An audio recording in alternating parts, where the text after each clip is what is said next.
À mon avis, on s'en fout. Parce que dans tous les cas, avec une température de surface de plus de 2000 degrés, elle sera devenue un océan de magma d'où la vie aura disparu depuis belle lurette. Le fait de savoir si oui ou non la Terre servira de casse-croûte au Soleil relève surtout d'un attachement affectif à celle-ci, mais sa destinée à ce moment-là n'aura plus d'impact sur celle de l'humanité. Mais si la Terre est à ce moment-là un océan de magma sans vie, ça veut dire que celle-ci a disparu longtemps avant. Mais quand ? C'est cette question un poil plus préoccupante que je voudrais aborder aujourd'hui.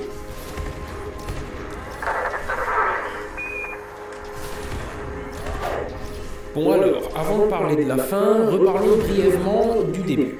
La Terre s'est formée il y a environ 4,5 milliards d'années, à peu près en même temps que le Soleil.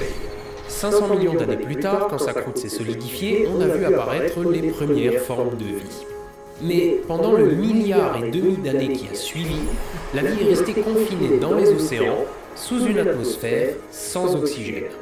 Après l'augmentation progressive des taux d'oxygène il y a 2,5 milliards d'années grâce à la photosynthèse, il faudra encore attendre 1,9 milliard d'années pour arriver à l'explosion cambrienne, c'est-à-dire la période de quelques dizaines de millions d'années où on passe d'organismes très simples à la vie complexe qu'on connaît aujourd'hui.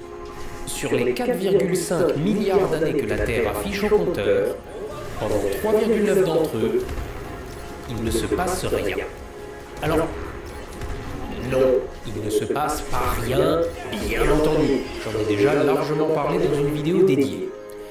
Mais on peut, sans trop pâlir, résumer la vie sur toute cette période à des bactéries et des vers mous qui têtent la vase. Tous les animaux complexes, y compris les trucs chelous qui ont existé au Cambrien, les animaux terrestres, les dinosaures, tout ça, ça date d'il y a moins de 635 millions d'années, sur 4,5 milliards, c'est-à-dire moins de 15% de la durée de l'existence de la Terre jusqu'ici. Et je prends juste une seconde pour qu'on prenne bien conscience de ça. La vie est apparue assez tôt sur Terre, mais pour 85% de l'existence de notre planète, elle était soit absente, soit résumée à des bactéries ou des animaux petits, mous et primitifs, sans squelette, ni dents, ni yeux. Littéralement des vers qui têtent la vase. Et c'est ainsi que nous arrivons au présent. Mais aujourd'hui, le présent, on va s'en foutre et embrayer direct sur le futur. Quand le Soleil fusionne son hydrogène en hélium, celui-ci reste dans son noyau, parce qu'il n'y a pas de phénomène de convection qui permettrait de le brasser dans toute l'étoile. Mais cet hélium ne peut pas être fusionné. La température et la pression au cœur du Soleil sont trop faibles. Il s'accumule donc là. À mesure que l'hélium s'entasse dans le noyau, il y a donc moins d'hydrogène, moins de fusion, et donc moins d'énergie qui est émise. Emportées par leur gravité, les couches externes du Soleil appuient donc plus sur le noyau, dont la pression augmente. Et en augmentant, la pression permet la fusion de plus d'hydrogène à des températures plus élevées, et donc une augmentation de l'énergie émise. Ceci crée un équilibre qui maintient le Soleil dans son état. À peu près. Parce que sur le très long terme, à mesure qu'il brûle son hydrogène, le Soleil se contracte et augmente en luminosité. Aujourd'hui, notre étoile a brûlé près de la moitié de ses réserves. Quand il les aura épuisées, ses couches externes, n'étant plus retenues par la pression radiative, vont appuyer tellement fort sur le noyau que celui-ci commencera la fusion de l'hélium, provoquant son enflement en géante rouge. Ça, c'est dans 5 milliards d'années, quand il avalera, ou pas, la Terre.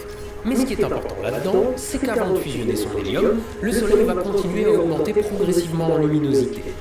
Et c'est cette augmentation progressive qui va sonner le glas de la vie telle qu'on la connaît. Bien avant la phase de géante rouge. Maintenant qu'on sait ça, partons du présent et allons progressivement vers le futur et commençons avec le devenir de l'espèce humaine. Pour faire simple, on n'en sait rien. Beaucoup d'hypothèses ont été avancées pour imaginer la fin de l'humanité, entre les guerres nucléaires et les épidémies de masse. J'en ai déjà parlé dans ma vidéo sur le grand filtre, donc je ne vais pas revenir en détail dessus. Ce que je vais redire en revanche, c'est que les histoires d'apocalypse nucléaire ont vu le jour pendant la guerre froide, là où on redoutait une guerre nucléaire entre les deux grandes puissances d'alors. Mais aujourd'hui, ça, c'est plutôt fini. De même, dans la vidéo sur le grand filtre, j'explique que je ne crois pas trop à la possibilité d'une épidémie mondiale.